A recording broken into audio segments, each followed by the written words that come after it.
Don మీడియాకు స్వాగతం. July 1వ తేదీ నుంచి రాష్ట్ర ఉప ముఖ్యమంత్రి పవన్ కళ్యాణ్ పిఠాపురం పర్యటన.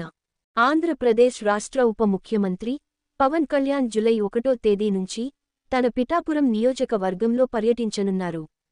అదే రోజు సాయంత్రం పిఠాపురంలో వారాహి సభ నిర్వహిస్తారు. తనను గెలిపించిన పిఠాపురం నియోజకవర్గ ప్రజలకు కృతజ్ఞతలు తెలియచేస్తారు.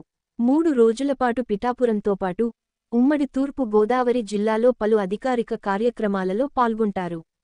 కాకినాడ జిల్లా అధికారులు, పిఠాపురం నియోజకవర్గ అధికారులతో అభివృద్ధి, సంక్షేమ కార్యక్రమాలపై సమీక్షిస్తారు.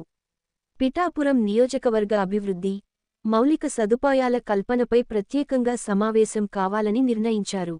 29వ తేదీన కొండగట్టుకు రాష్ట్ర ఉప ముఖ్యమంత్రి పవన్ కళ్యాణ్ ఈ నెల 29వ తేదీన కొండగట్టు ఆంజనేయ స్వామి ఆలయానికి వెళ్తారు. స్వామివారిని దర్శించుకుని పూజాధికాలు నిర్వహిస్తారు. విశ్వసనీయ వార్తల సమాహారమే మన డాన్ మీడియా. మరిన్ని వార్తల కోసం మన డాన్ మీడియా ఛానల్ను సబ్స్క్రైబ్ చేయండి. మరికొందరితో చేయించండి. ధన్యవాదములు.